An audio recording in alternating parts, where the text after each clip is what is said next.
कि हंसी की बात है, लोक लज्जा की बात वो कह रहे थे, लोकतंत्र की बात कह रहे थे। हमने कहा और बाद में आपने देखा कि तो जब लोक लज्जा और लोकतंत्र के बारे में हम लोग पर आरोप लगा रहे थे कि भाजपा को लोक लाज नहीं है, लोकतंत्र।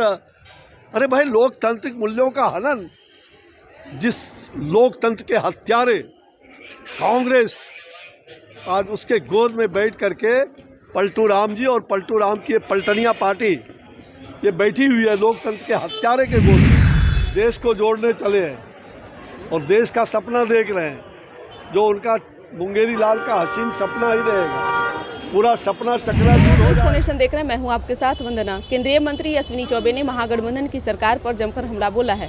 अश्विनी चौबे ने महागठबंधन की सरकार पर आरोप लगाते हुए कहा है कि बिहार राम भरोसे चल रहा है, सरकार को इससे कोई लेना देना नहीं है।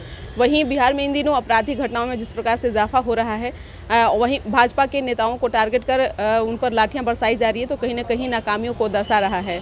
बता दें कि वहीं नीतीश कुमार पर उन्होंने कटाक्ष करते हुए कहा है कि अगर लोकसभा का चुनाव वह कहीं से भी लड़ते हैं तो जमानत उनका जब्त हो जाएगा।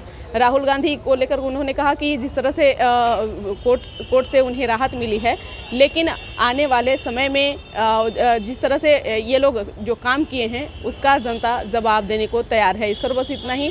बने रहिए न्यूज़ नेशन के साथ। धन्यवाद। हत्या, अपराध और हिंसा की गतिविधियां बढ़ी लगातार हो रहा है और रुकने का नाम नहीं ले रहा है। और जिस प्रकार से अभी मुहर्रम के बाद बिहार के कई जिलों में, चाहे वो दरभंगा हो, चाहे नौगछिया हो, भागलपुर हो, कैमूर हो, कई जगहों पर जिस प्रकार का तांडव नृत्य हुआ, लेकिन सरकार पूरी तरह से तुष्टीकरण की नीति को अपना करके और कहर ढा रही है। भारतीय जनता पार्टी के कार्यकर्ताओं को जगह जगह जहां लोगों ने उसके लिए शांतिपूर्वक अनशन या विरोध मार्च किया, वहां लाठियां भी चलाई। भागलपुर में आपने कहा, मैंने भी वहां सारी बातचीत की है।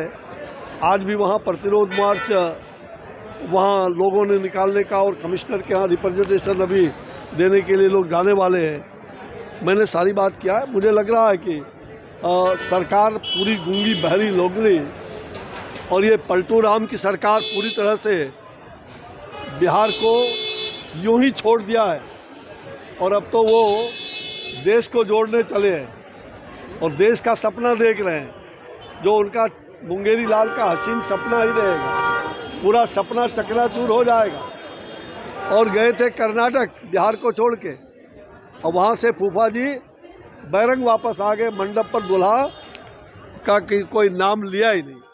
ये दुर्भाग्य है बिहार के विकास को। बिहार के अंदर जो आए दिन यहाँ विनाश की लीला हो रही है, बिहार सरकार पूरी तरह से नाकामयाब रही है और इसलिए इस सरकार को तो जाना ही होगा।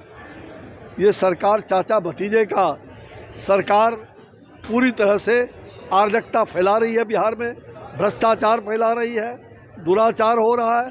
चारों तरफ महिलाएं असुरक्षित हैं और समाज के सब लोग पूरी तरह से इस हालात में हैं कि जिनका कोई माँ बाप न हो। ये स्थिति जनता का बना। लोकसभा में जो हुआ था, लोकसभा में जो हुआ, ललन सिंह ने जिस तरह से बयान दिया था, आप भी वहाँ थे, क्या कुछ हुआ था?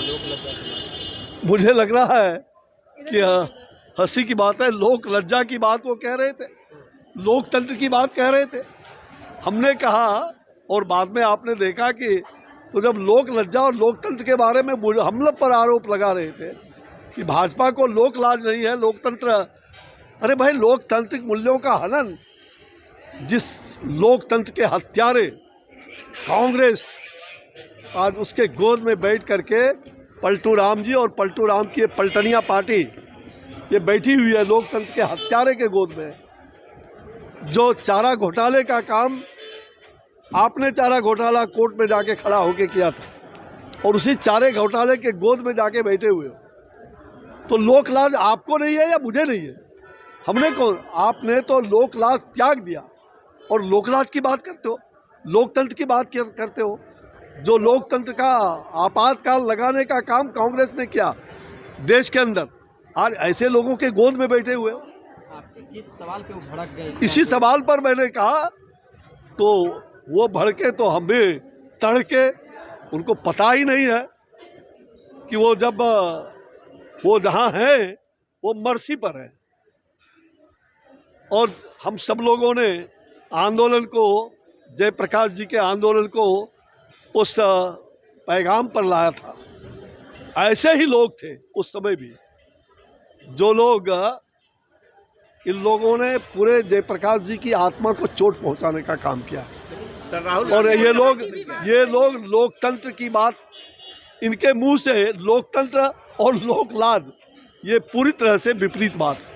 राहुल गांधी को जमानत मिली है, अब कांग्रेस के लोग कह रहे हैं कि बीजेपी की हार हुई है। राहुल गांधी ही होंगे। भाई देखो, का क्या होगा सर? क्या बोल रहे हैं?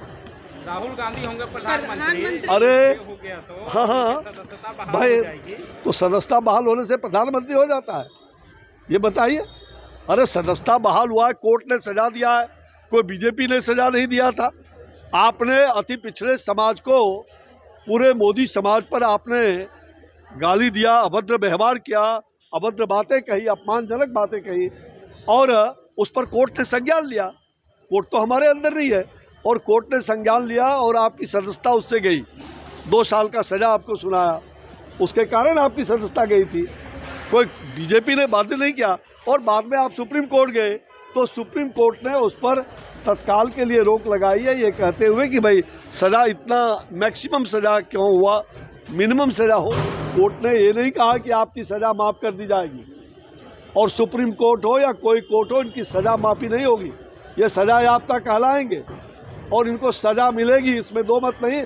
और असली सज़ा तो जनता के दरबार में मिलेगी, जनता की दरबार में सज़ा मिलेगी। मुलाकात की है उन्होंने, राहुल गांधी ने। अरे किसी यादव से मुलाकात कर ले, होना क्या है, हैं? ये युवराज पप्पू बन करके देश को इन्होंने समझा क्या है? ये खानदानवाद, परिवारवाद, ये पूरी तरह से भ्रष्टाचार के पोषक है। इनसे देश का भला नहीं हो सकता है। नरेंद्र मोदी ही देश के फिर से जनता की सेवा उन्होंने किया, जनता की सुरक्षा, जनता और तमाम लोगों के विकास का जो दुनिया में भारत का नाम रोशन किया है। नरेंद्र भाई मोदी ही दोबारा बहुमत नहीं, अपार बहुमत से प्रधानमंत्री बनेंगे 2024 में, और 2025 में भाजपा नेतृत्व एनडीए की सरकार बिहार में बनेगी।